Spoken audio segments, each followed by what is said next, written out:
December study session to order. I can get my computer to work here.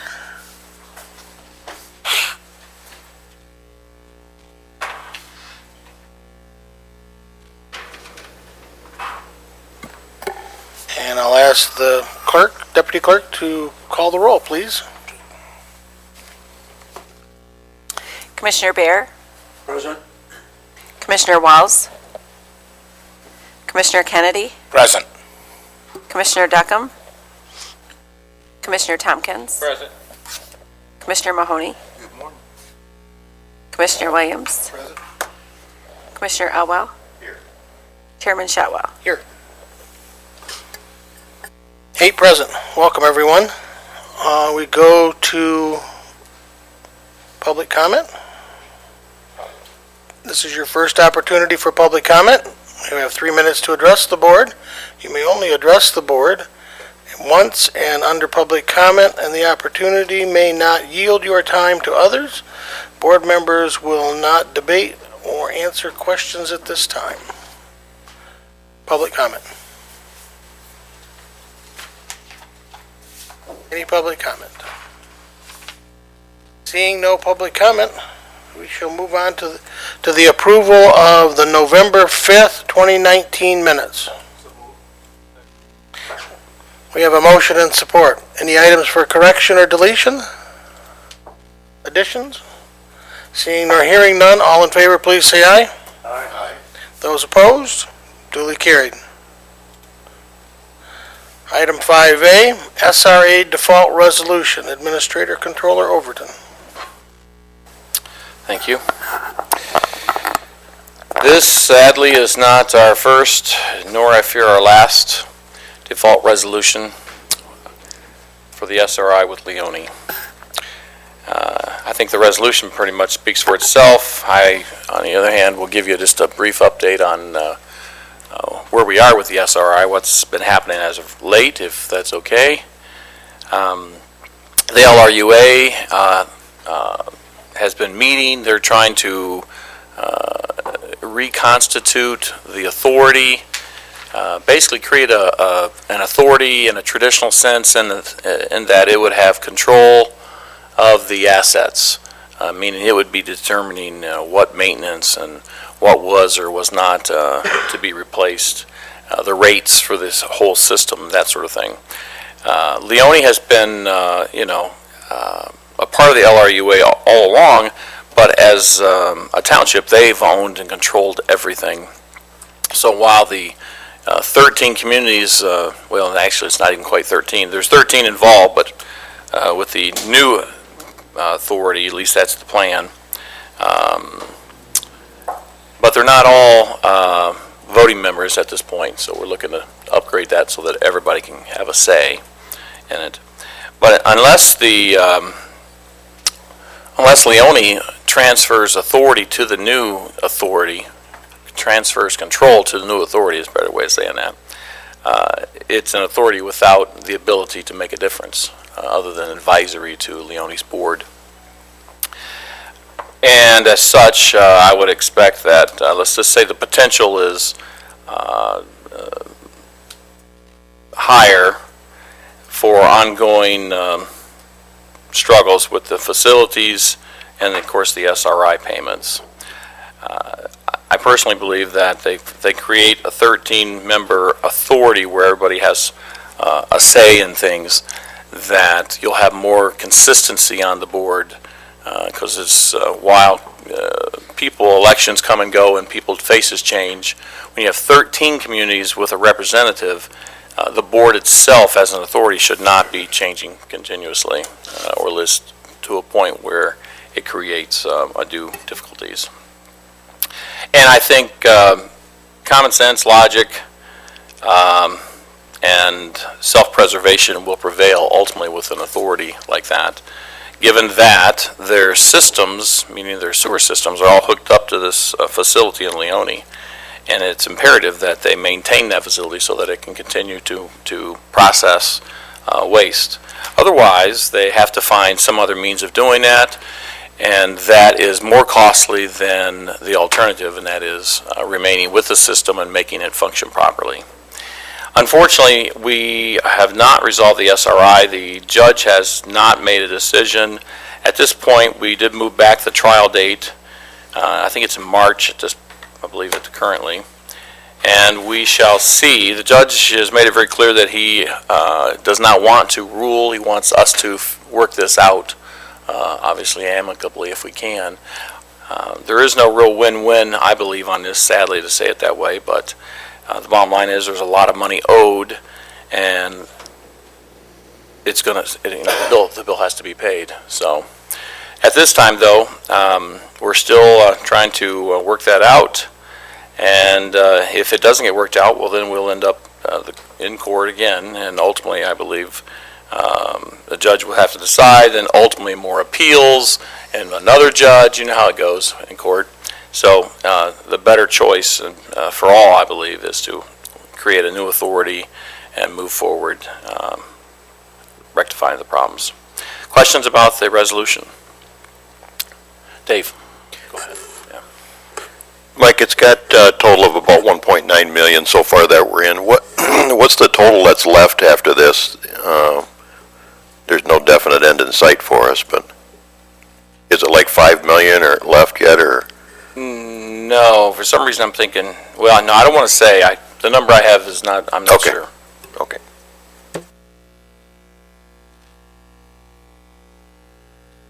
Any other commissioner comments or questions? Corey? So once again, in this resolution, I don't see any mention of, I do see the other three townships mentioned, but I see no mention of the payment from Leone being contingent on those three communities paying Leone. There's been multiple rulings where the judge has been clear on that, and also that Leone doesn't have the authority to make those communities pay. The county does. And this board, the former board actually, but this board as well, is, in my opinion, failing to notify those communities to pay Leone so that Leone can effectively pay us.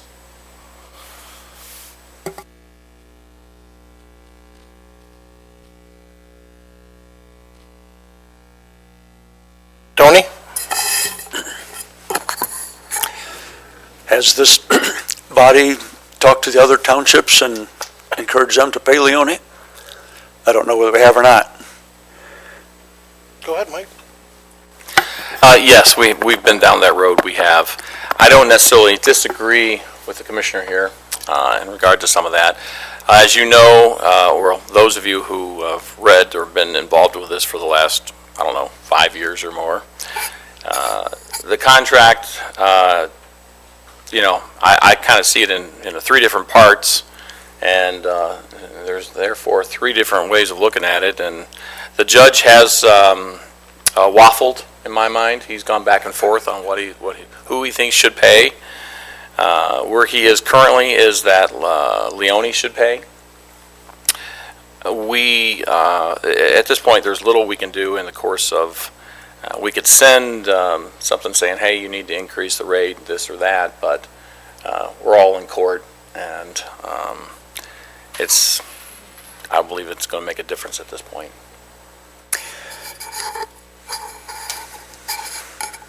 Any other commissioner comments? Commissioner Elwell? Thank you, Mr. Chair. Mike, is it not accurate that the judge appointed a special master? The special master did a report, studied the finances, and I agree with what your perception is of the contract. It's almost like it's a three-dimensional thing, but part of the language in there speaks to the assets of the system being used to pay the bond, and the special master found, as I recall, that in every year but 1 or 2 years there were enough funds in the system of Leone to pay the bonds, and overall there were enough funds to do that. But we can talk probably till we're blue in the face about who's responsible for it, but that's really why you've been participating with the LRUA, trying to bring closure to multiple issues and bring all those communities together to get it paid and get it resolved for the betterment of the county, I think. So I think it's just a necessary evil that we have to pay this again, and this is just a standard language resolution that we have to adopt to do that, is my understanding of it.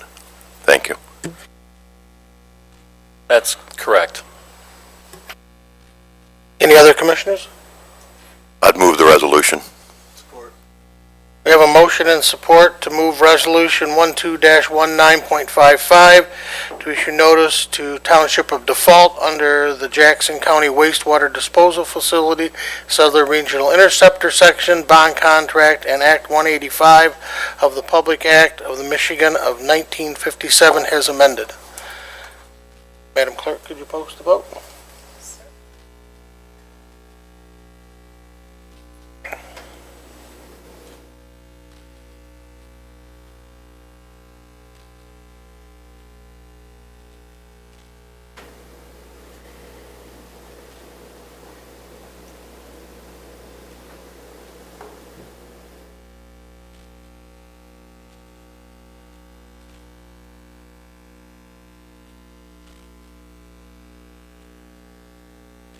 Go ahead and post it.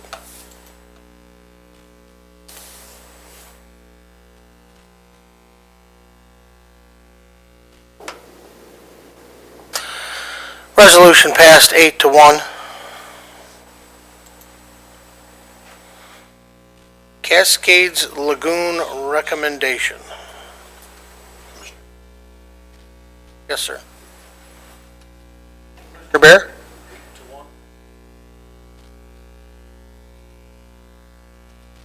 Oh, Phil, I'm sorry, 7-1. I apologize, sir. I apologize, 7-1. I apologize. I was looking at the score over here.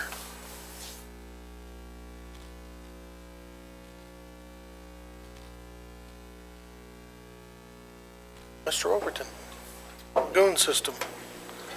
Did you get that shared with everyone?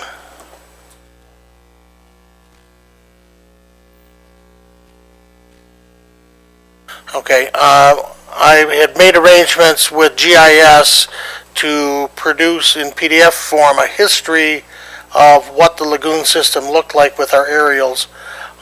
We've been trying to get it uploaded since we did that, so everyone, even if you get it afterwards, you can be aware of the situation at the Cascades.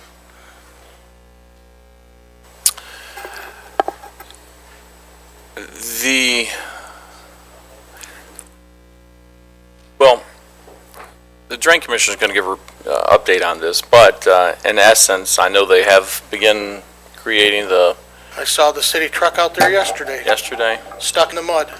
stuck in the mud. Okay.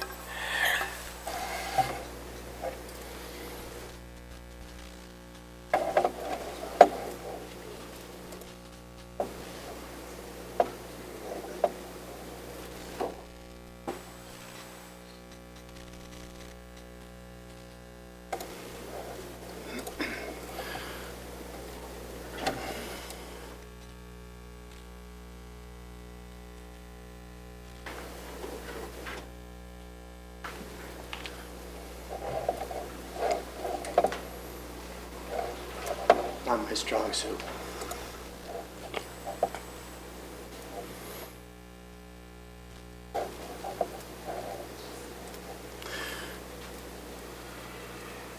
Are you sure this is the correct flash drive? It's not formatted.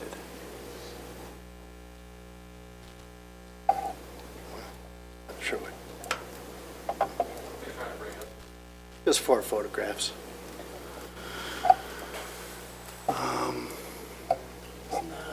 Picking it up, but is it in?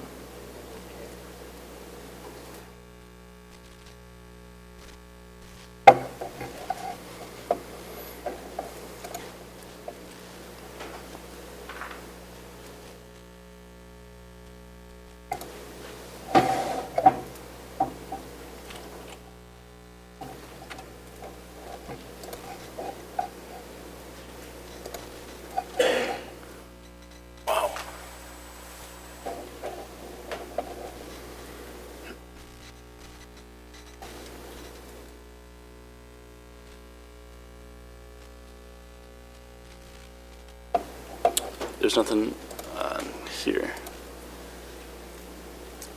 Well, it works on my computer, but I'm not sure.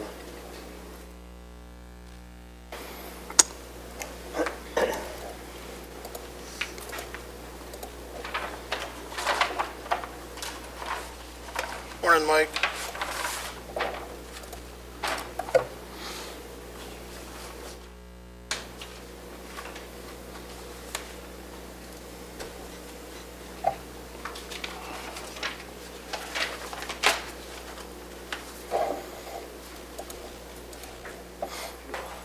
Send them on down.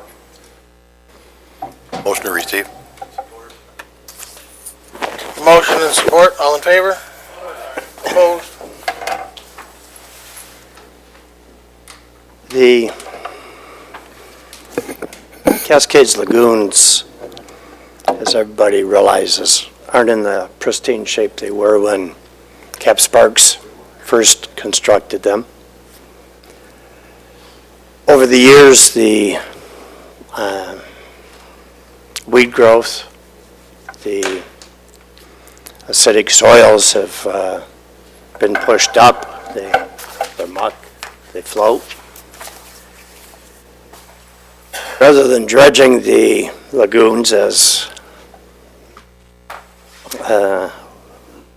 should have been done to maintain the original design, instead, the water surface elevation was elevated by a series of culverts and dams that were placed in the stream that outlets the series of the lagoons. Within the last year, property owners at the intersections of West Avenue, Randolph, and Douglas Street have been receiving water in their basement. The storm sewer system for the city of Jackson flows West Avenue from Randolph to Douglas, and from the Heights, Beverly Hills, Beverly Park, down to Douglas, and then exits down Douglas Street and the Paper Road Douglas Street into the park and into the lagoons. The outlet of that storm sewer has become silted in to the point where the end of the tile, as can be seen in one of the photographs, has become obstructed. The city plans that on their own force to go in and clean out that obstruction, that silt, from the end of the culvert to the culvert that exists under the walking path through the Cascades Lagoon system. The problem with that, as evidenced by another one of the photos, is that the area between the culvert underneath the walking path on both sides is saturated. So even if they clean out a ditch to that culvert, it's not going to do much good. You just have a clean ditch full of water until we clean out the outlet side or lower that water table of the North Lagoon. That's my proposal. City of Jackson petitioned my office to undertake a drain project to accomplish just that. Petition wasn't sufficient, but it was enough to get my office involved and develop some elevations and a game plan. The game plan that I'm proposing to you today was one that was approved and recommended by the Parks Commission. And that's to pull the plate that exists in front of a 36-inch culvert and lower that water surface elevation around 17.5 inches. If you look at the photographs of that are being circulated here, you'll have noticed a headwall structure in front of the Cascades Falls that showed about 4 foot exposed about 4 foot of the wing wall of that headwall structure. The one that's stapled to it and attached shows the current water surface elevation covering that wing wall. So the rough elevation of that water that's been elevated in the lagoon system from the pictures that were taken in the 60s to today, about 3.5, 4 feet more than originally intended. The recommendation to remove the plate in front of that 36-inch culvert is a single recommendation of many steps to follow. It's quick, it's inexpensive, won't result in a special assessment, but it will be an indicator of what this board and the Parks Board needs to do to properly manage that water within that canal system. There has been a committee that has been appointed and resolved to go ahead and restore the lagoons sometime or another with certain parameters spelled out in their recommendation. This isn't intended to accomplish that end goal. This is merely to provide a reduction in the water surface elevation on the downstream side of that culvert that passes underneath the walking path, which would allow the area between Douglas Street and the walking path to dry out and to provide some relief to the dwellings there in the city. If you look at if you're standing in the Cascades Manor house looking out the picture window over the pond that exists just west of the Cascades Manor, at the west end of that pond is that culvert that I'm talking about. It's a 36-inch culvert depicted in those photographs with a plate in front of it. That plate was just shoved down into the bottom of the pond. And that's the one that's recommended to be removed. My recommendation is to allow or authorize the Parks Director or Acting Parks Director to accomplish that. Together with what's necessary on the downstream side of that culvert to allow that water surface elevation to be lowered about 17 inches.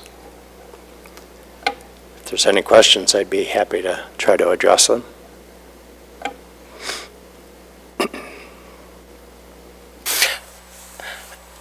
Jeff, if we go forward with the water dropping, pulling the board and anything like that, how does it affect the hydrology up there around Douglas Street? I realize the ground is very saturated. Water takes up space inside the ground, and if we do that, is it going to cause those houses to settle or any of the assets up in that area to have settling issues? Shouldn't the homes themselves would have settled a long time ago if they were not on mineral soil. So that should not occur. It has occurred once a long time ago with the old Bell Telephone building, where the back half of the building settled. But that was soon after it was constructed. It wasn't anything that's happened recently. What should happen is that ground between the end of the culvert that outlets Douglas Street and the culvert underneath the walking path, should the water surface, the water on the surface of the ground, should be able to, after the ice leaves, flow out of that area. That area would dry up. It's not going to affect any substantial change in the hydrology of the area. Muck is organic. It works like a sponge. It will continue to absorb that water, but it should dry out the surface. It should lessen the mosquito problems that were complained about. But I think the bigger problem is that the water, about 18 years ago, West Avenue which had a clay underbase, had extensive work done on it where it was mucked out. That clay was removed. If you look on the east side of West Avenue, it rises up in elevation. So the water that percolates through that ground originally, 18 years ago, was slowed down by that clay barrier. It's been removed 5 or 6 years ago. West Avenue was redone again, water main was put in, and it was after that project that the homes started noticing the moisture. I think the water coming out of the fill underneath West Avenue, where it used to be clay and didn't absorb water, now freely allow that water within the road bed to rise and lower, depending on the degree. And as it continued its lateral movement to the west, met this elevated water surface elevation of the lagoons, and took the path of least resistance, which was up through the basements. Dave? Jeff, I'm looking at an aerial image, and the plate you're talking about is by the pond by the Cascades Manor House, so it would be, excuse me, along Denton Road, just west of Brown Street is where that plate is, on the south side? Yeah, And the water from that point is moving west? Is that the direction Yes. it heads? Will we be creating any problems downstream by doing this or not?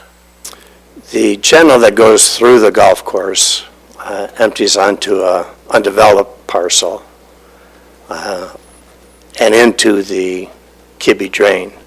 The Kibbe Drain is also undeveloped on both sides and continues in that fashion until it reaches Lumen Christi property, where it then flows through that property and across Spring Arbor Road in its path to the McCain Drain, which is crosses in the area of Mr. Ganton's retirement community. So that drain flows then towards like Wallace Drive area or Cobb Road over that way, it looks like?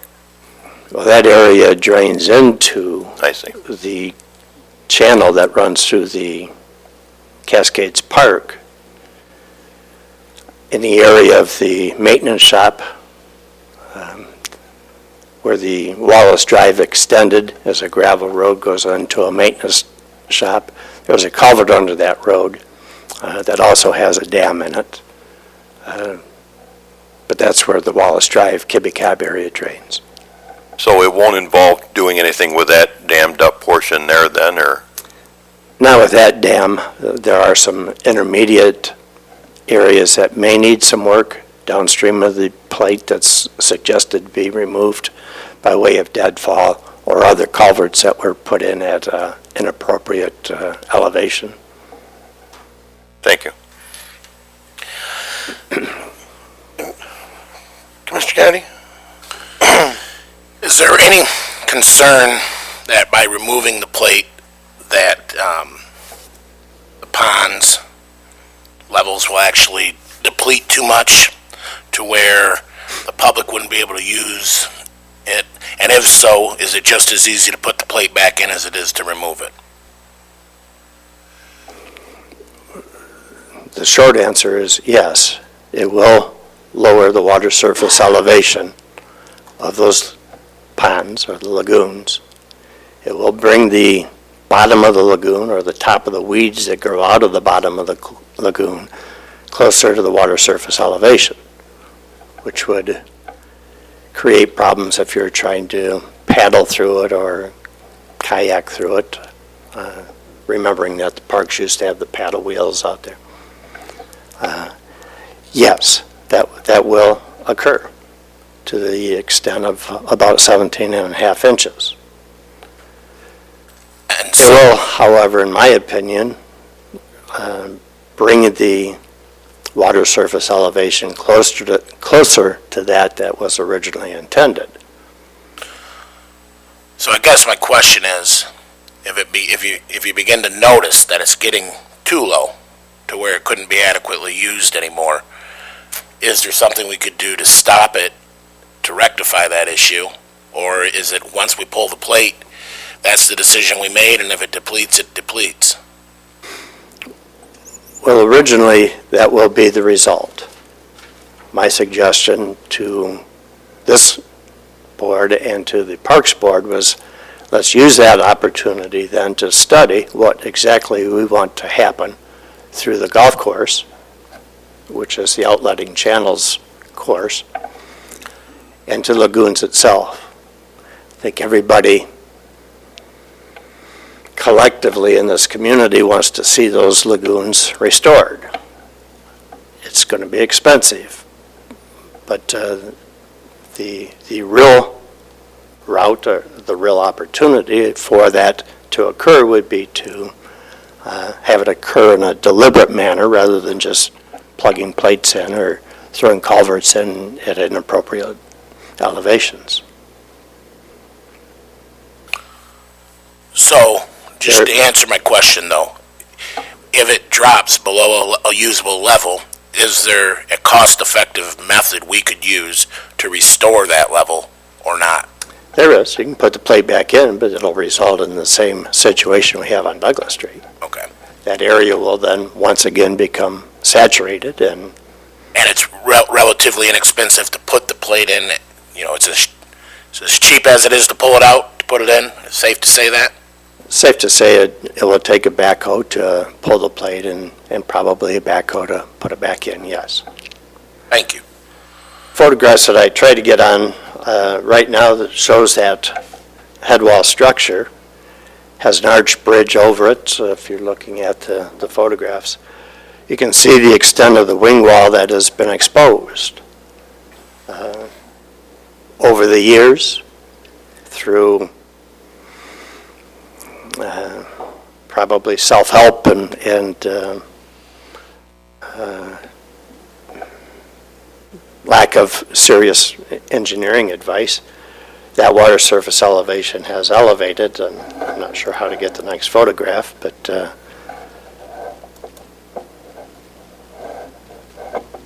you can see how much the water surface elevation has come up. There is one other difference in that photograph as compared to the previous one, and the arched bridge has been replaced with a span that isn't arched, but if you look at the head wall itself, you'll see how much the water surface elevation has come up. That wasn't deliberate. Well, it was deliberate to the extent that plates and the dams and culverts were placed in those water courses, but it wasn't designed. It wasn't a plan that was approved by the Parks Commission or this board. Jeff, when was a plate put in, if you know, the one you're talking about? About the same time that the ice cream stand was constructed. That nails it down for me. They say when I estimate a time span, I should probably double it. But my guess is around 10 to 15 years ago. Okay, thank you. Go back to if I could, Jeff, back to the east end This shows the, of the Cascades over by Douglas. I know that the current occupants of the Michigan Bell building are having issues with moisture coming up into their building still. Will this help correct some of that?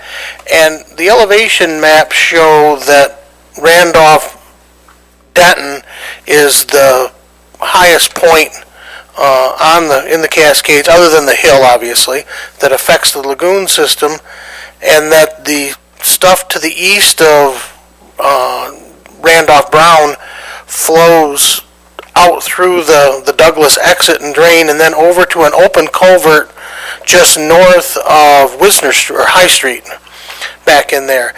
Are we going to be adding a lot more water to that area and begin affecting those homes that were built after we did the solutions?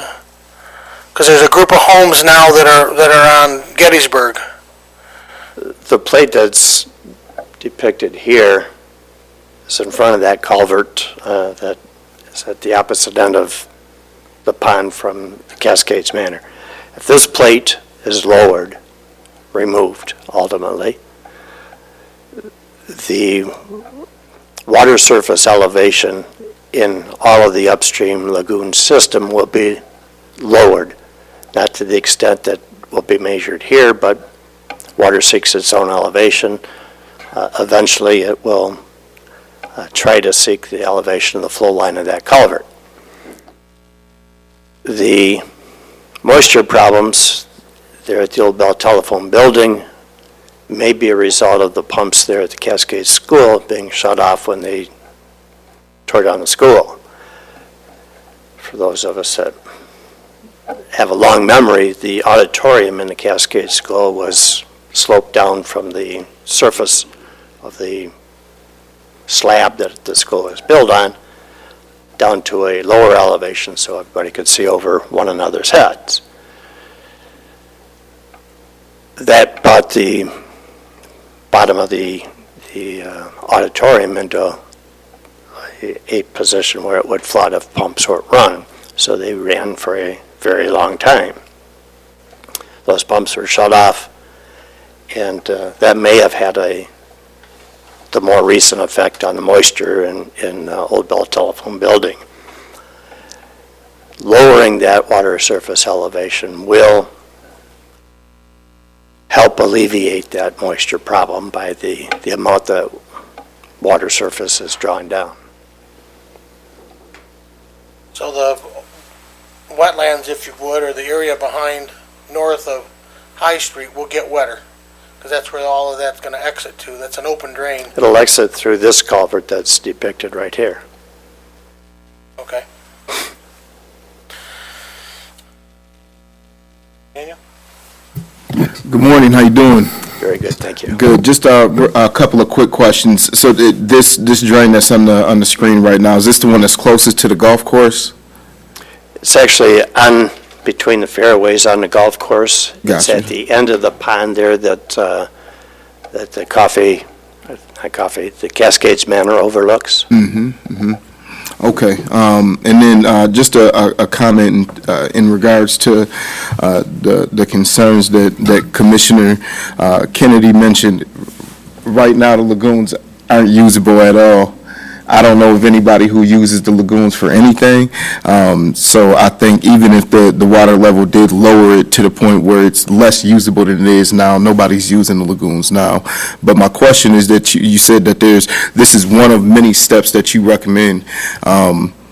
What do the next steps look like, and how long do you feel like this process will be until these lagoons can be fully restored? It'll depend on the cost and the willingness of this board to commit to that cost, either through the parks budget or your own. But the dredging of the lagoons 5 or 6 years ago was estimated a little over a $2 million price tag. I've been working with an individual that's got a barge that actually lifts the boat lifts that are parked in a lake, out of the lake and onto the shoreline. He's got a couple forks on the front of his barge. But that barge has got a draft of only 4 inches necessary to float it around the lakes, which is, we have more than 4 inches of ability to float that barge in this lagoon system. If that could be equipped with a dredge pump, I think those estimates will come down significantly from the plans that were first proposed of having a floating dredge pumping everything into a sock and on the shoreline. And but the individual that owns that dredge is in the state of Florida right now at some pump conferences. Should be back pretty soon. problem with that is it's going to take a couple landings, one in that pond that's overlooked by the Cascades Manor, and then again on those channels north of that pond. Those landings will have a cost attached to them. The forks have a 6-foot lift, so you'd have to be able to get under the bridges. One is at 6 foot at the extreme, there on Dutton Road, at the extreme limit of the arch. The downstream pedestrian bridge is only at a 4-foot elevation. So 2 landings would need to be constructed to do it. But again, that plan will have to be approved by the DEQ, AGL, if you're politically correct with their new name. But that will take a permit from the DEQ to do it. Water tests have been pulled. The samples are being tested, and we're awaiting those results. But the short-term solution is pull the plate, get that water surface elevation down, study its impact, and then decide what we want done on the golf course, what we want done with the lagoons, and meld those 2 projects because the outlet is through the golf course. I know one of the golf course's long-term plans is to restore a water hazard, if you will, a pond, which was originally designed in the channel itself. Not a good idea. It brings all the sediment, all the nutrients out of the golf course into the pond, which will generate weed growth. So that there's some planning that needs to be done before we attack the lagoon system. This will be the first step. This will indicate what the problems are, what our desires are, and then we'll approach them accordingly.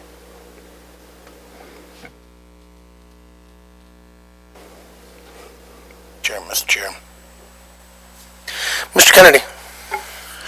Just one last main question, and also, to be fair, I haven't been out to the parks like I was as a kid. I know the paddle boats are a thing of the past, but could have swore I still see people kayaking occasionally and people fishing, and they're still, the lagoons are still able to do that at its current moment, correct? That is correct. Okay, and my one main question is, because we want to make sure these homeowners are taken care of if this isn't in fact the problem, but why was the plate installed in the first place? You mentioned that the Parks Board and the Board of Commissioners never directed anyone to do it. So I'm wondering what the issue was for someone to take that action. In the 70s, 1977, I believe, the Cascades Manor's doors were shut, and it was put out of business because of the repairs that were necessary to take place on that structure, including the roof, boilers, some other problems. Fascia brick needed to be retucked, if you will. A large movement was undertaken where the manor was restored.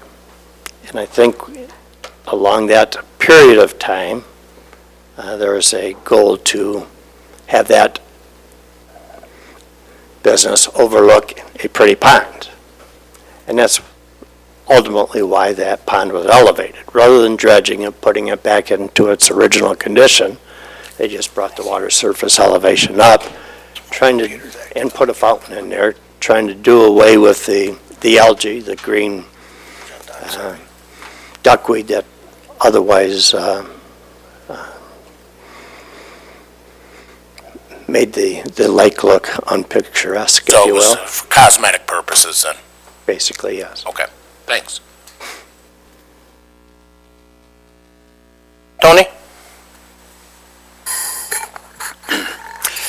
When these lagoons were first constructed, there should have been a maintenance plan to dredge out the sludge, keep it moving.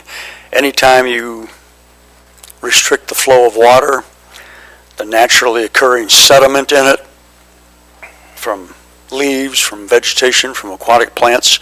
You slow the water flow down, the sediment settles out. That's just a fact of gravity in nature. You need to have a maintenance program that will continually get that silt out of there. If you don't, well, the natural evolution is a pond becomes a swamp, becomes a bog, becomes a meadow, becomes a forest. That's just, it takes 100 years, but that's nature. If you are ever going to have open lagoons, you're going to have to dredge your sludge. You have to have a routine maintenance plan, whether it's every 2 years, every 4 years, that you bring in some type of a dredging operation, and you get the build-up sediment out of there. So if we lower the water table, and if that proves that it does help the residents' basements, I'm expecting your existing lagoons will have a lot less open water, and you're going to have to do the dredging to get it down, to get the muck out of there, get back down to the original base of the land before you slowed the water flow. That's just nature. Any other comments from commissioners? Darius? Good morning. We've discussed this plan several times back and forth, and we've even discussed the possibility of future developments to continue the process of beautifying the park, beginning with the lagoons. I personally believe that the recommendation you're bringing will start that process. I think it will help us to as I said, begin the process. It certainly won't fix everything, but it does give us the opportunity to start. And so I would, in full support of this decision, and would offer motion. I believe we're taking this through committee, sir, to Tuesday night? So this is just open meeting to get Okay. information, Darius. I do appreciate the support and motion and everything, but we're going to bring it Tuesday night, so that way we also can get some public input to us individually from our constituents to make sure that everyone's interested, the countywide support. Because clearly the drain commissioners brought forward a very good stopgap plan, and I know he understands what we have to do wholly, but there will be a cost. And as we learned with the last budget, sometimes when we reduce things, we have to make sure that we take in the impact of the whole community in these things. So I do appreciate the vigorous support. But that's the plan, is to continue, take this right through committee and have it go to the full board Tuesday night. Does anyone have further questions of the drain commissioner? If you have other questions or hear of others, please forward them to the administrator's controller's office, so that way he can bundle them and get answers. I think the parks and the golf course would like to get some answers. I see the chairman of the Parks Board here. I think he sees the support within the Board of Commissioners that he can go back to the Parks Board with. So I think we need to look at the whole thing and see where we're at. Anything else?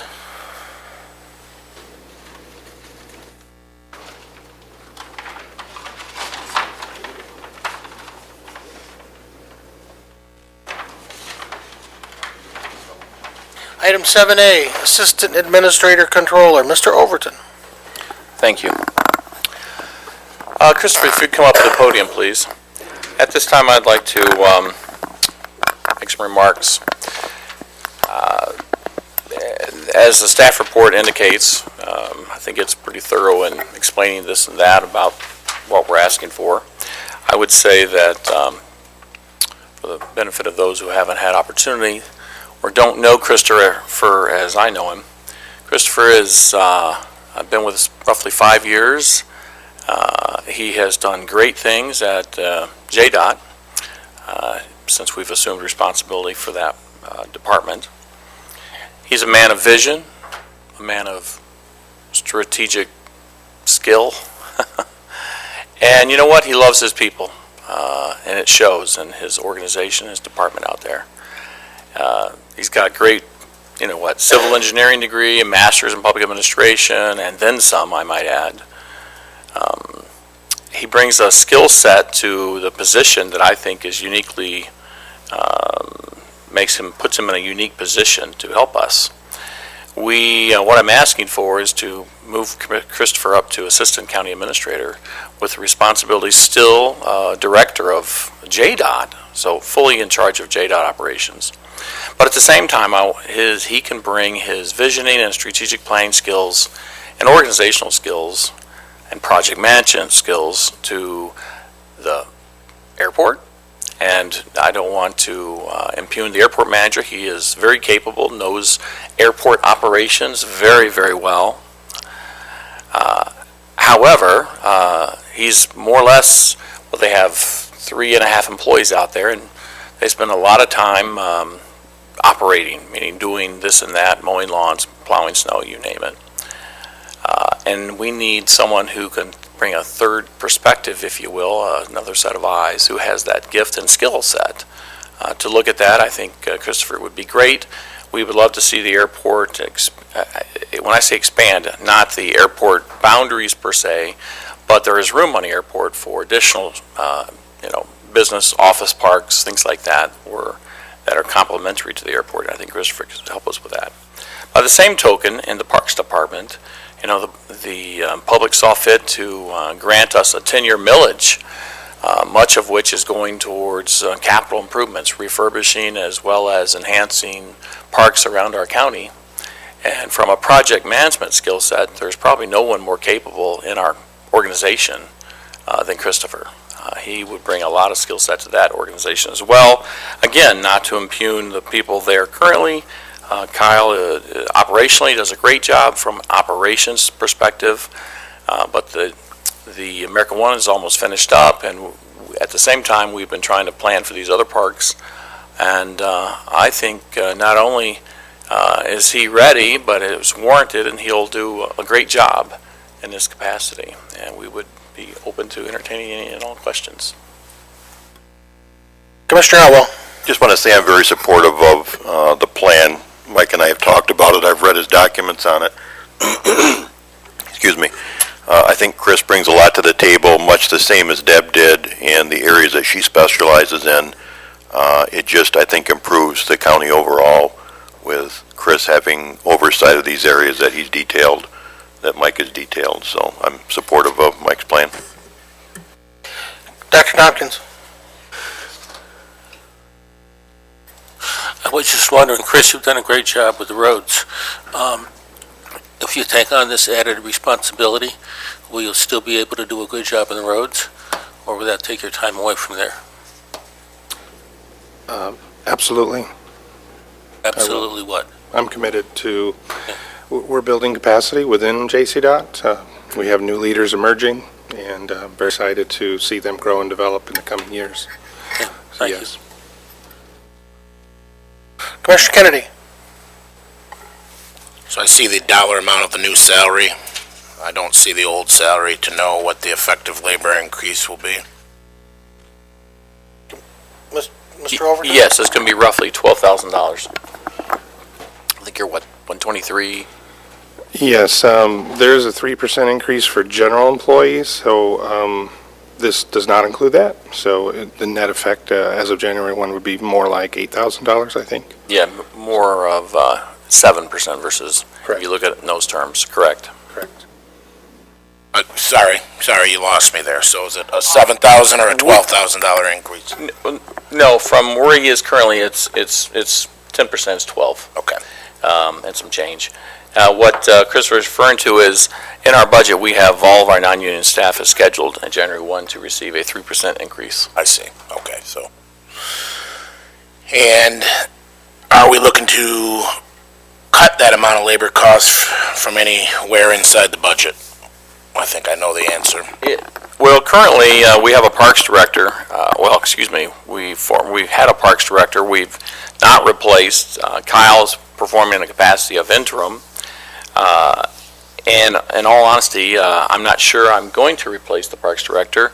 I do believe we're looking to wait. I don't want to say waiting, but we are. we're waiting to see how things work out. I do think that between Christopher and Kyle, we may not need that position, is what I'm planning on. Okay. From an operational standpoint, I'm looking at, just as Christopher indicated in JDOT, he's building capacity. He has some leaders in his organization that, we as individuals are only as good as the people around us, and he has that capacity. I think Parks also has some capacity there between Kyle and other staff members, and it's not necessarily necessary.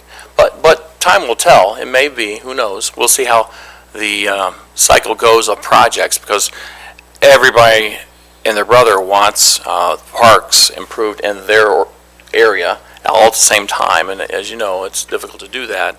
I do think Christopher's relationship with the townships will go a long way to enhance some of those projects as well, given that JDOT is in every township, and he knows these guys all by name.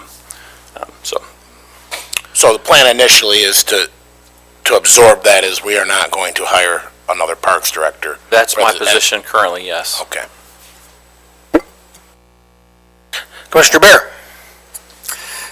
In the Parks Department, we're not planning on replacing the former Parks Director, but we did hire an additional staff to contract the entertainment for fair. So that was an increase in salary of one additional employee in Parks, and then we're now going to not have a paycheck going to, so it's not a total savings of the one salary, because there's another salary added in. Commissioner Bear, you're removing the Parks Director. You already hired the entertainment manager. That was going to be there whether you had a Parks Director or not. I find your observation, while relevant, inconclusive.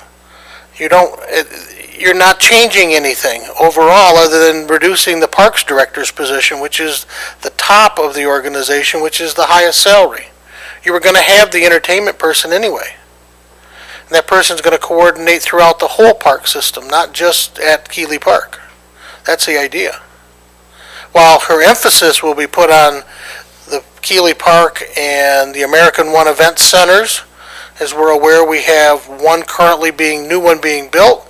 We have a Rollatorium that's an American One Event Center that we would like to rehab sometime in the future also and make it available for use. We want to be able to turn Keeley Park into a destination. You have buildings and properties which we found out recently are cleaner than what we thought from brownfield evaluation over inside the walls. You have historic buildings over there that could be utilized properly. I find the use of Christopher solve some problems that we've had in the past where we haven't had a PE in charge of projects. I'm going to now have a public engineer standing on top in between me and projects, doing the best job possible for Jackson County and putting forward some real innovative ideas and work. My experience with Christopher has been that he really brings his crew together. He motivates people, and we see quality work come out of people, and a total reduction in staff. Probably not, if you're going to do number bodies. But we've also taken on some millage and some other responsibilities, and we have to now be able to take care of those park system. This past year, we've spent close to $200,000. We installed new outhouses, environmentally friendly outhouses at two of our parks. We've put Portage Lake has a brand new development out there. There was a partnership shared with the public sector and the private sector. So I think that we really have long-term, we're going to need these people to be able to do stuff and service 161,000 people going forward. We'd like to see more people move to Jackson. And if that's the case, we're going to need staff to take care of them. Make sure they're properly serviced. Is my thought. Commissioner Bear. I agree. Thank you for that. The only point of my comment was that some people might, and I'm going to support this motion. I'm all in favor of it. I think Chris will do a great job of this.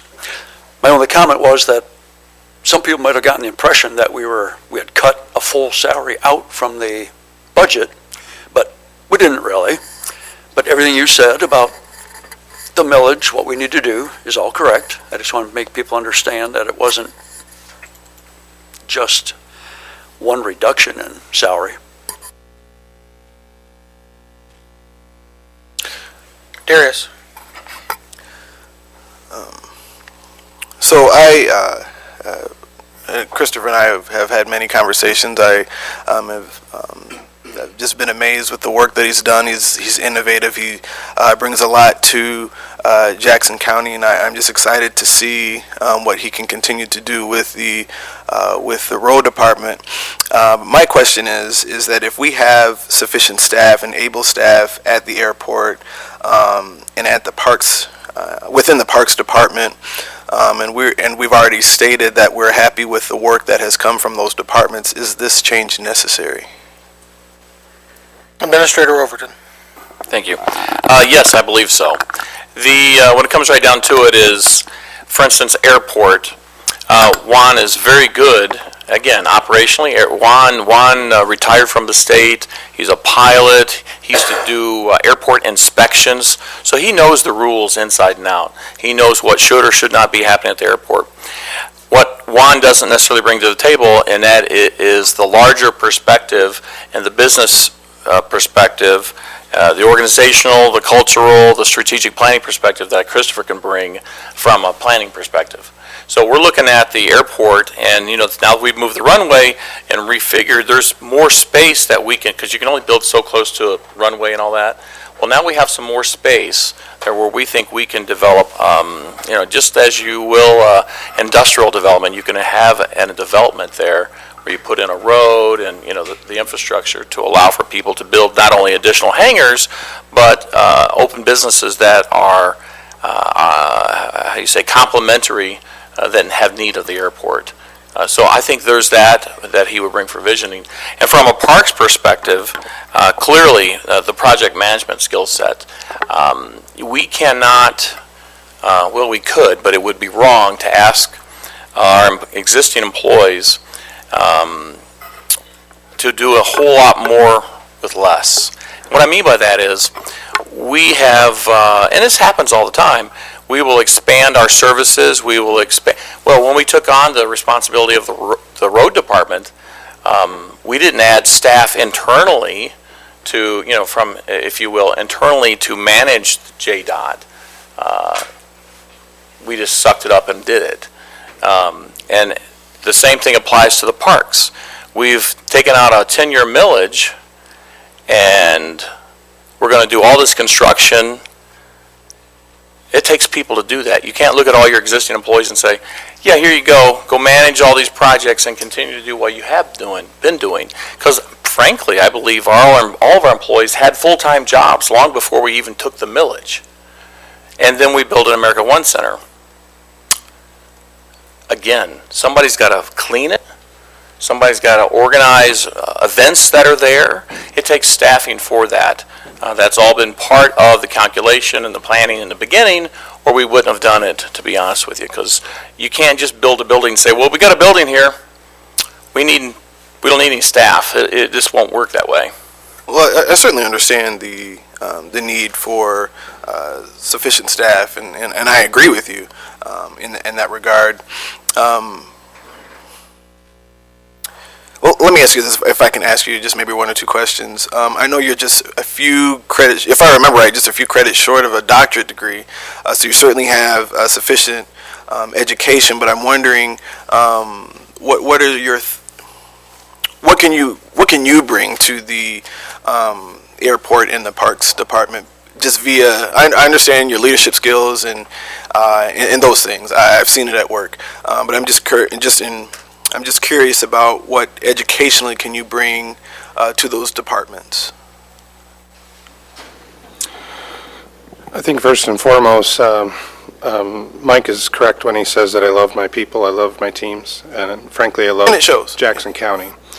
I love this community. So, as a servant to the public and to all of you, I want us to be the very best that we can be. I think when it comes to the parks and the airports, I really respect and admire some of the work, all the work that Juan and Kyle have been doing. I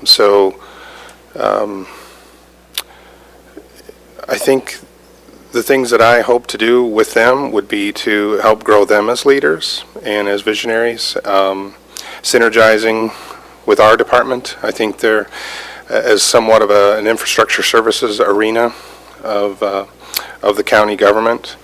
That's my specialty, it's my expertise, it's the focus of my both my master's and my doctoral work. Being a civil engineer is one thing, but navigating the needs of communities, the economic factors, the political factors, and all the other community values that come into play, that's a real art.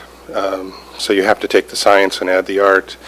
And so those are some of the skills that I bring to the table, and I really look forward to enhancing what we already have in the talents and skills of these two departments. Okay. My last question I have, Mike, in the event that this board decided to turn this motion down, would we then hire a parks director?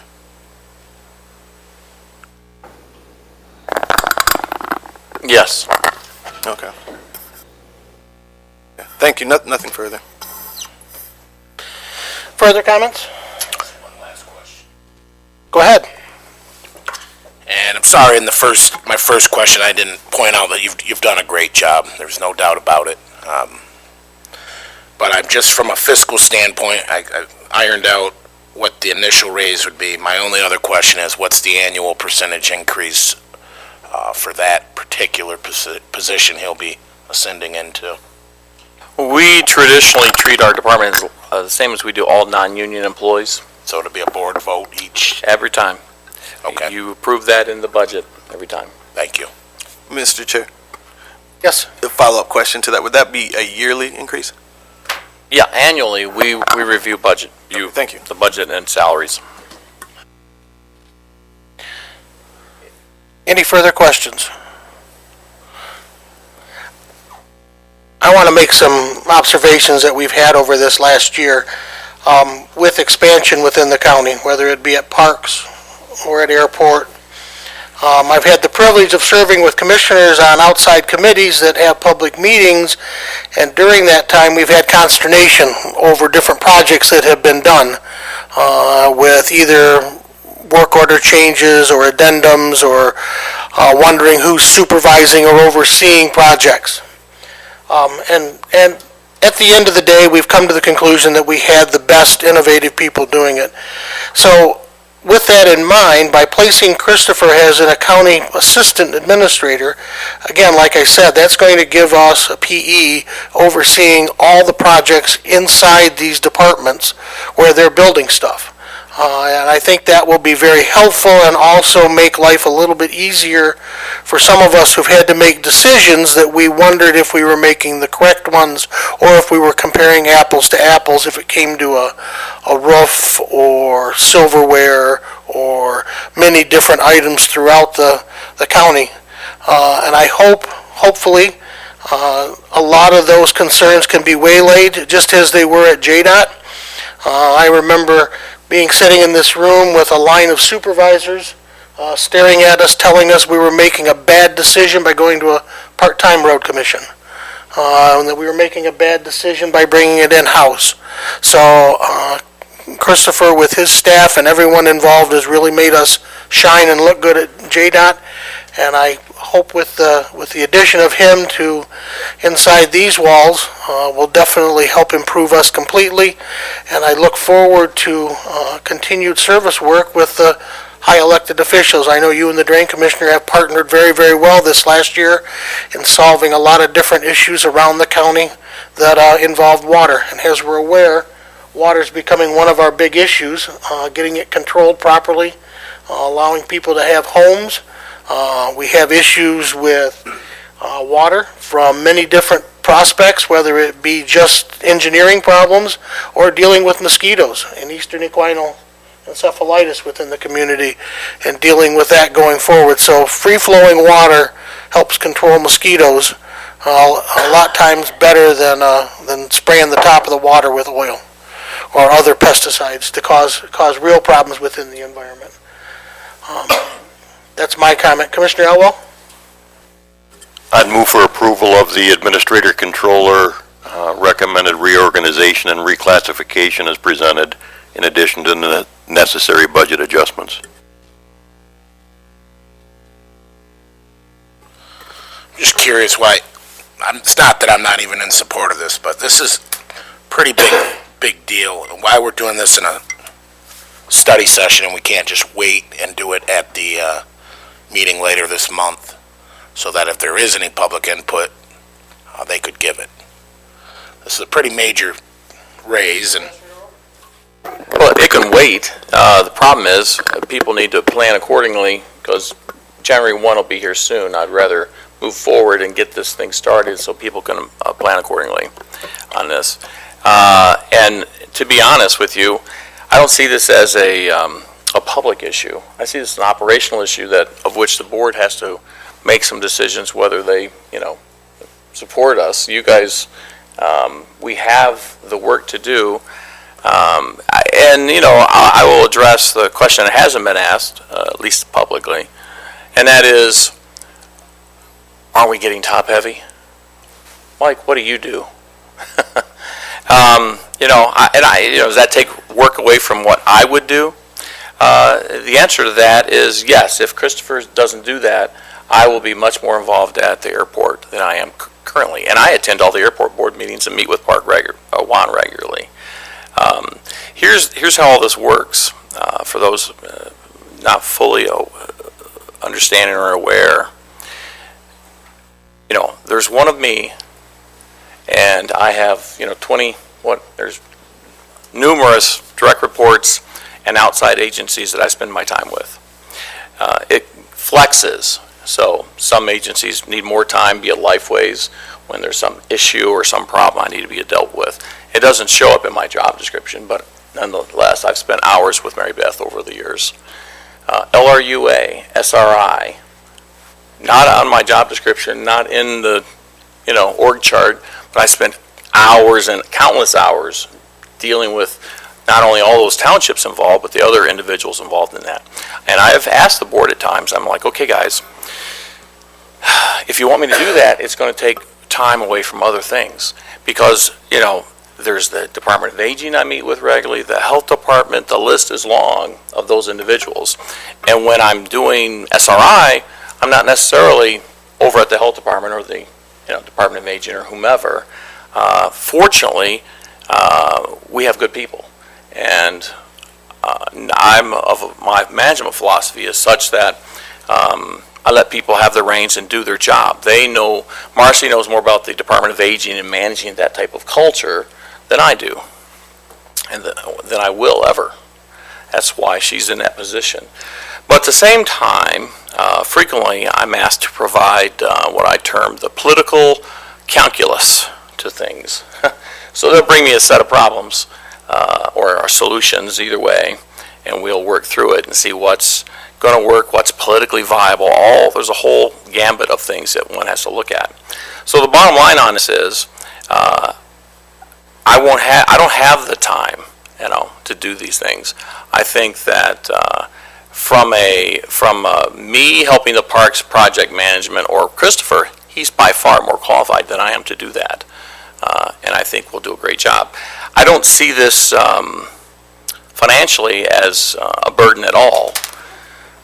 He will continue to function as JDOT, and the bulk of his salary will be there. There is some cost involved with the airport. That's general fund hit, and parks. So that's a parks hit. But those are all monies that sooner or later we're going to have to spend regardless. The Parks Department has to have somebody help them manage those projects. Ideally, somebody who's trained in project management, and a PE would be great. That's probably more than we need, maybe. But we have one on staff who's doing a great job. So, no. Could we wait? Yes. It makes it more difficult later to do it. okay, well, not that I disagree with anything you said, with the exception of that it's not a public issue. Any any increase to salary for any elected, appointed government official is certainly a public issue. It is taxpayers that are paying that. Like I said, I'm not against this. I actually think Chris has done a great job. I would feel much more comfortable to do this at the monthly meeting, so it doesn't look like it was done at an 8 a.m. study session where nobody from the public could come. So all I'm asking is, in fact, I'm going to make a motion to place this on the table until the next county commissioner meeting this month. Mr. Kennedy, are you making that motion right now? I am. I need a support. There's no discussion to a table? Mr. Chair, No discussion to a table? Are you for or against the table, please? Yea or nay? Yes, sir. but there's already a motion on the floor, if I remember Yes, the correctly. table Table takes oversees it. precedence over that motion. Oh, okay, I see. Read the post? Okay, so it should be in front of you right now. If you're going to table it, remember it takes a 2/3 majority to lift it off the table. It takes a 2/3 majority to lift it off the table. In the future.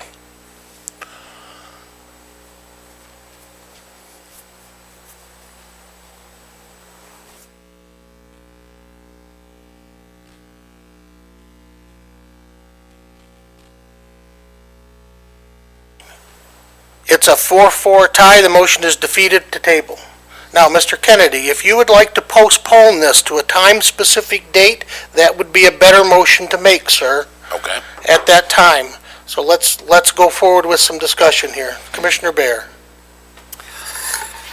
Item 6 on our agenda, Cascades Lagoon, there was a motion made to approve that recommendation. And yet then we decided, There was no well, support. There was support. Was there support? yes, there was. But it was recommended to us that we not take action at the study session. Clerk shows no support. You may have heard it, sir. There was no support called by the chair. That's fine. Okay, my point is, a motion was made, and comments were made that we really ought to put this on the committee agenda and not approve it at the study session. I say the same thing here. We ought to not approve this at the study session. We ought to move at the full board meeting. Is that an amendment to the current motion, sir? Pardon me? Is that an amendment to the current motion? Yes. Okay, your amendment is for this process to follow the regular committee cycle. Is that correct? Correct. Is there support for the amendment? I hear a motion and support on the amendment. Any comments to the original motion before we begin voting? Commissioner Elwell. I still support voting on it now. Many things we deal with here, sometimes Mike's plan is to deal with them through the full cycle, like the Cascades project. This is one that is an inside administrative move, really, a staffing move that we deal with all the time. I think much the same as we did when we brought Deb in. So I still support doing it now, giving them time to finish it up before the end of the year. I really don't see what the issue is. And I'll be continuing with my support of it. Commissioner Tompkins.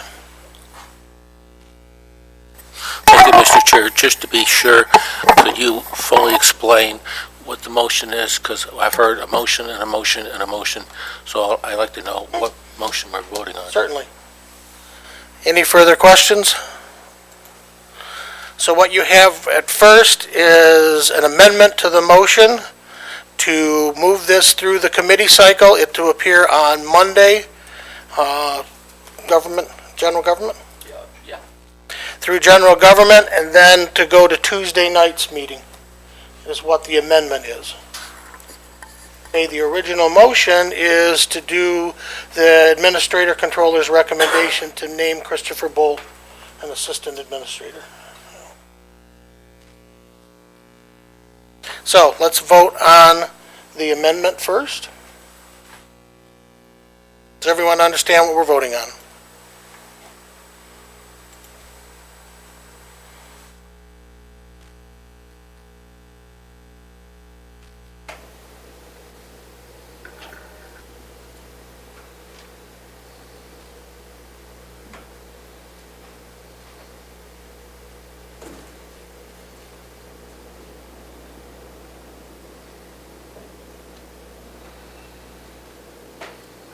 ask a question?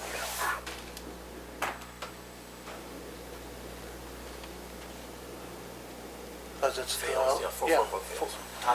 Okay, the reason why it fails at 4-4 is that it has to be a majority of those elected and seated.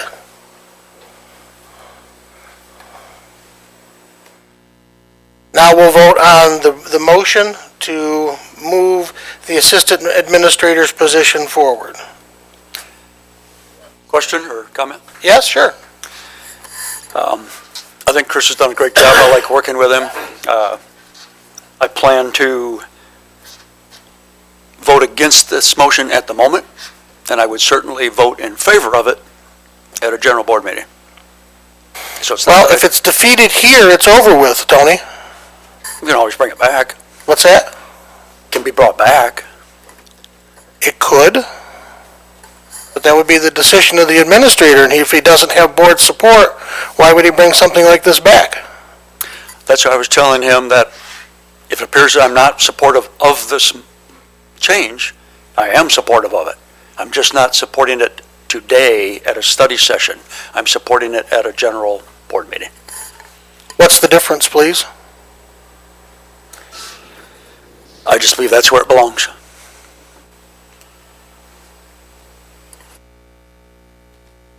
Commissioner Mahoney? I'm sorry, Mr. Overton, I'm just having a hard time understanding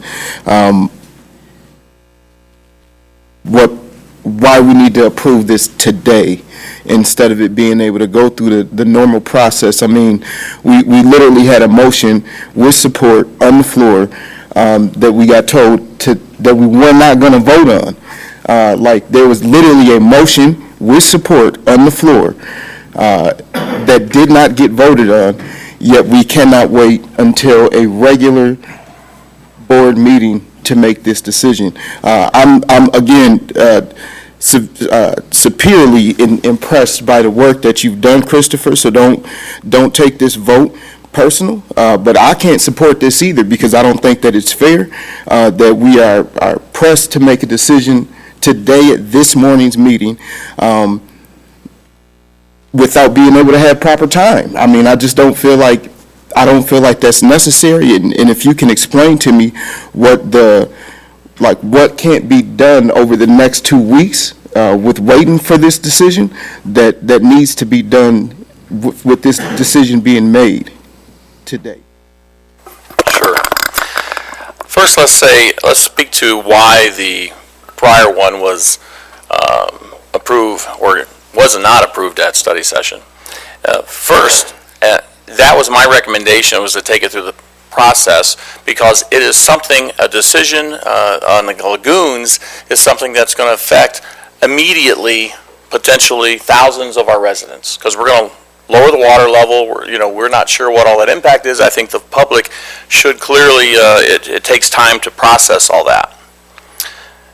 So that's why I didn't put it on there. I said, okay, we should run that through the full process. Unlike this position, this was an internal administrative, we're going to look to promote Christopher, that way he can have some oversight responsibilities of these other two departments. I could have, in all honesty, told Christopher, I want you to work with these other two departments just as the JDOT director, but now it's a peer-to-peer relationship.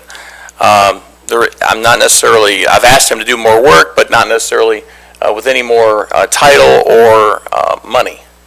I'm just asking him to do what's right for the organization in that respect. So I looked at this and I said, okay, it's administrative. There's no way that you can explain to the public perfectly, by any means, the impact of what this is internally on our organization. As the 9 elected representatives of the public, we try to explain to you so that you have information and understand the decisions that I'm asking you to make. And I think we've done that. But the truth is, if you feel that you need to wait, you can. This is not rocket science or anything. I just thought, well, this will be pretty straightforward. I had not heard objections in the last few weeks that I've talked about it. So I'm like, okay, well, we'll just get this done, and that way we can start planning and move forward. as opposed to waiting 2 weeks. That's just 2 less weeks of planning during the holiday time, if you will. And our next meeting is, what is it, December 15th or something? I don't remember exactly. But it's, our next meeting is at 5 o'clock. We're going to have some people sing and dance and do what we do at our December meeting. But either way you vote, if you feel that you don't have sufficient information and you want to wait for 2 weeks, that's the board's prerogative. It's not going to make a difference to me. Ultimately, assuming you do approve it, we will do what we need to do to make all that happen. Commissioner Elwell. I'm sorry, Darius. Just a real quick question. With the two previous motions failing, what other information would be brought on the 15th? Other than what we have today? Unless you request something more further, there isn't additional information. So we would just literally just be doing the exact same thing on the 15th? Tuesday or Monday and then Whatever Tuesday the night, date is, yes. Well, what generally happens is things go to committee, you discuss them, the committee members discuss them, and then it goes to consent. And it gets approved at the board meeting with consent unless somebody brings it off the table. That's how we operate. So, Out of consent, not off the table. I'm sorry, out of consent, correct. If you remove it from consent, then you discuss it again Tuesday night, but that's more often than not, that's the exception than the rule. Mr. Elwell. Thank you, Mr. Chair. I just want to bring up 2 points. Mike raised one of them, and I want the public to know that this isn't something we just decided to do today. The agenda's been out since last Wednesday, published. This was in there, and it's listed as an action item here. Mike has been talking to commissioners about this plan for at least a couple of weeks anyway, and I don't think I've heard anybody here in opposition to it. Even one that doesn't want to deal with it now is going to support it when it comes up. I don't see it as any different than any other internal personnel issue that Mike does. We've talked about it thoroughly. I haven't heard anybody raise a negative issue about it, and that's what we're elected to do here. We've all had time to talk to our constituents about it if we felt the need to do that. Thank you. Any other commissioner comments? Mr. Kennedy. So, to be clear, I'm in the same camp as the other individuals, Commissioner Bear, Commissioner Mahoney. My vote is not going to be indicative of you, because honestly, I would like to do this, but I would like it in front of the public with clear numbers saying it's a $12,000 increase, it's a 10% increase, that each annual increase will happen with a board vote, and the public to hear that. Not at an 8 a.m. study session. I respect Commissioner Elwell's comments, but in all due respect, that's not how the public sees it if you talk to people out on the street. They don't like seeing things like this done at meetings like this. I understand it's not underhanded, but it doesn't necessarily look that way. So I don't see the big deal of waiting 2 weeks. I really don't. You don't see the big deal of now. I don't see the big deal of waiting 2 weeks. I really don't. As a comment, Mr. Kennedy, when you reorganize a store, do you postpone the decision or do you make the decision if it's administratively needed to go forward strategically with your business? Would be my question to you and that I would raise. When you step up and do an administrative change, you enact it as cleanly and as quickly as possible so the savings and the overall innovation can be done in an operation. Everyone accuses government of waiting and taking and procrastinating and being the holdup for issues. The reason why we have the study session and the reason why this administration has chosen to take actionable items at the study session is so we don't wait, so that we're not the holdup to issues. And I realize that this is just, to everyone's mind, they believe it's just an outside administrative position or inside administrative position to get started. I want you to think about where we're at budget-wise and what needs to be done in the $800,000 that we're looking at on a forward basis unless the legislature acts. So getting someone who can work with us administratively and be innovative with the budget is very helpful to Michael. Yes, Christopher's there right now. And yes, he could, and everyone wants to take advantage of people as best they can, and it's a good thing to take advantage of people. That's what we do. We work hard, and those people give us their best, and that's part of the advantage we have strategically. I don't understand why administratively we want to hold on this, but if the board so sees it, then we'll do it. And I want everyone to be aware, I'm following the rules as best I can, to my knowledge. Okay. Commissioner Kennedy. You asked me questions. So, would I, with my private business, with private funds? Yes. This is the public sector, and it's a little bit different. And I personally believe in transparency. Like I said, it is not the issue at hand. It's the principle of it. And I don't see the urgency. There's not some big project that we're waiting on that Christopher can't do in the next 2 weeks if we don't do this. I don't understand why we can't just let it go through the process. You would more than likely have unanimous support for it if you just did it that way. That's all I'm saying. So what are you elected for, Mr. Kennedy, if not to make decisions? I believe I'm making a decision representing the people that put me in there to represent them. Okay, thank you. I'd like to call the vote, please.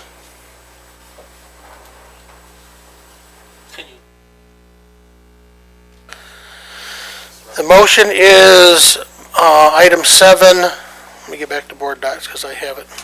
To approve the appointment of an Assistant County Administrator and Managing Director JDOT position as part of a reorganizational effort to oversee, facilitate, and enhance synergies between infrastructure services departments as well as necessary budget adjustments.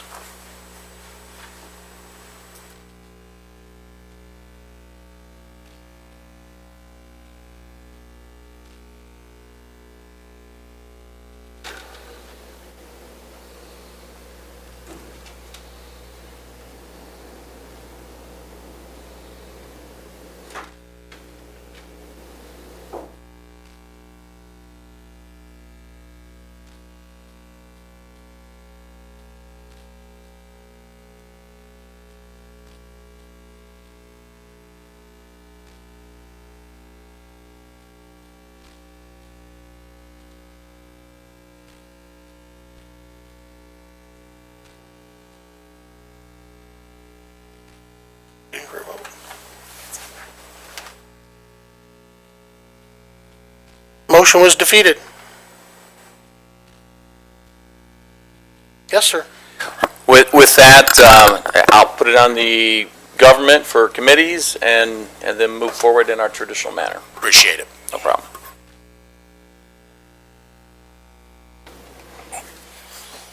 Item 8A, resolution in support of Commissioner 4-year terms.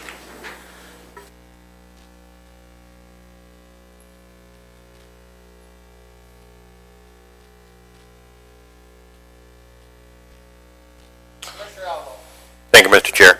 I appreciate the administrator putting this together. It was after our last regular meeting, we discussed it, and I did have a follow-up conversation with Sarah Leitner, our former commissioner and state rep. Now, Sarah is the author or sponsor of one of the House bills and the co-sponsor of the other. She was obviously thinking about this before we even began talking about it.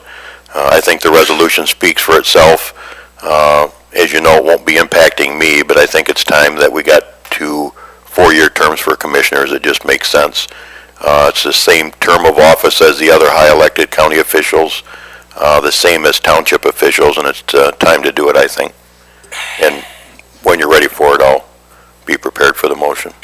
Commissioner comments? Commissioner Tompkins? Mr. Chair, I support this, and I just want to remind everybody that when you first come into this position, okay, God, it takes a year and a half to learn what's going on and what all the symbols mean and so on and so forth. So, there's a long learning curve to do this, to be effective.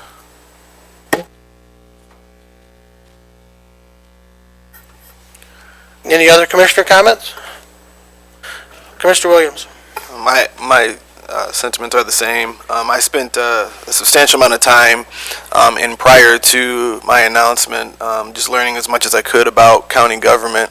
And so I thought once I sat down on day one that I'd at least have a decent base of information. And as the meetings continue to roll in and as I'm continuing to read, I'm finding that now being a year into it, I'm still continuing to learn that process. So allowing commissioners in the future to have a 4-year term to at least use the first year and a half or so to learn their craft and to learn how to best represent the community, I think would be a better suit for county government. I think decisions and turnouts would be different, and they would be more progressive in that rate. So I will be also supporting this decision.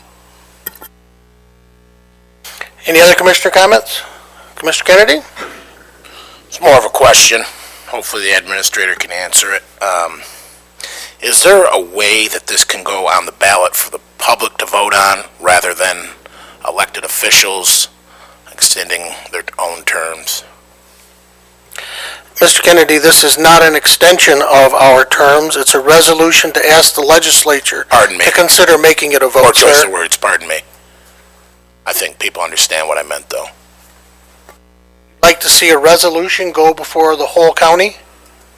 My question is it possible, is there a method that the voters could choose to do this rather than elected officials change the law on the terms? Yeah. It would be a referendum and you'd circulate petitions, sir.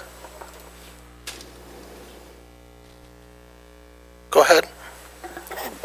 But the state legislature sets the terms for county commissioners, so your referendum would just be whether or not you're supportive of that.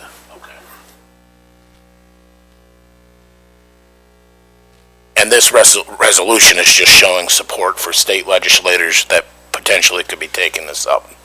It's actually legislation. It's already in the House and the Senate. And I would move the resolution.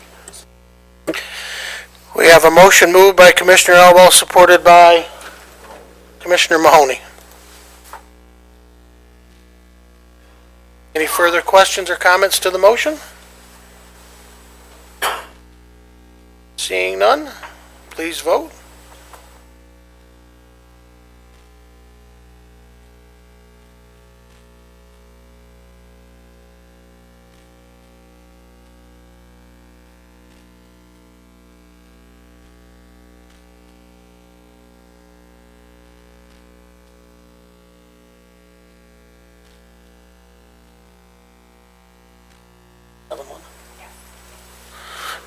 Motion passes 7-1. Any other items to come before the board?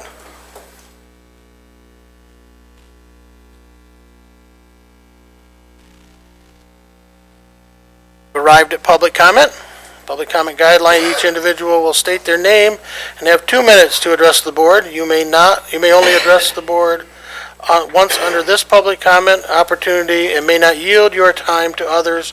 Board members will not debate or answer questions at this time.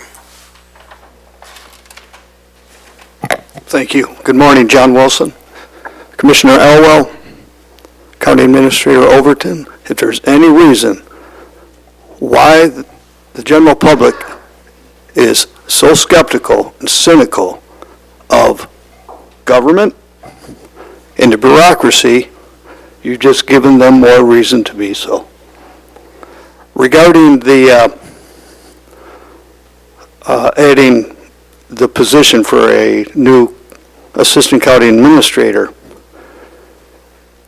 back during the millages for Blackman Township, Summit Township, Spring Arbor Township, when those voters went to the polls to vote yea or nay on raising their property taxes, special assessments to fix their roads, Mr. Bolt was part of that vote. That when they went to vote, they were thinking of Mr. Bolt and what he was going to do for those roads.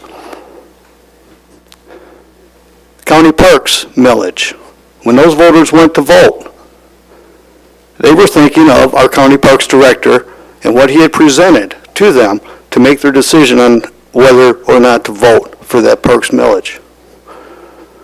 So now, you want to add a new position, 30 more seconds. bureaucracy, and, but that was never discussed during, when you were pushing the millage for Blackman Township, or when the Parks Committee, or yourself, or Parks Director was pushing to, for a yea or nay vote on the Parks millage. So let's get back to the basics here. I don't think you need to add any more to the bureaucracy as it is. Thank you.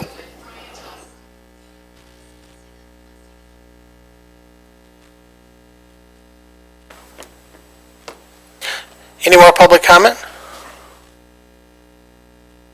Any other public comment? Seeing none, we're at commissioner comments. Any commissioner comments? Start with Commissioner Elwell. Just want to thank Chris for his fine work, and that's my observation, the longest you've ever stood at the podium with the fewest words spoken by you. Commissioner Williams. Again, my sentiments were the same. Just want to say thank you for your work and your continued and future work for Jackson County. I also want to just continue to thank Mr.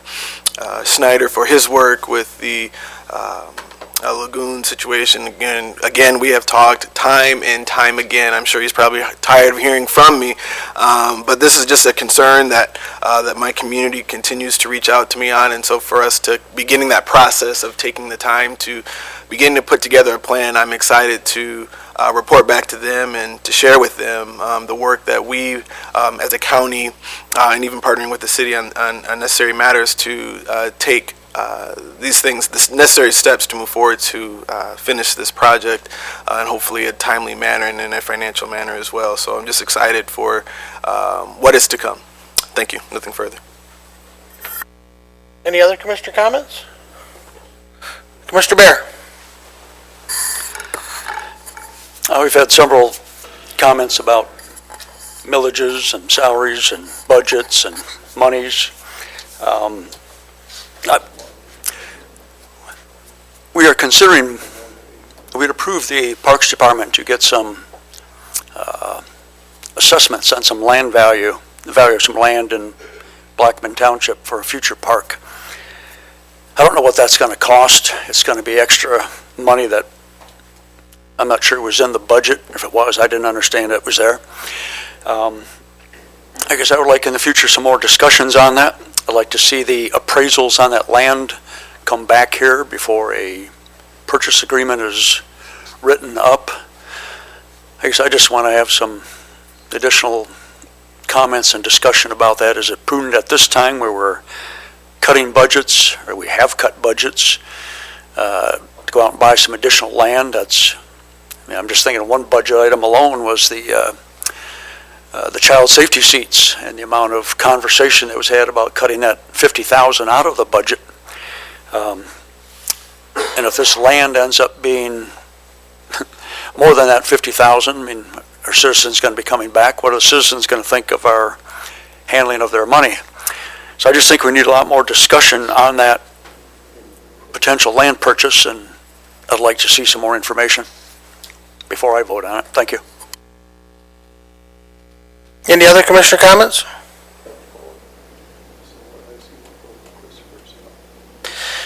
With that, we are adjourned.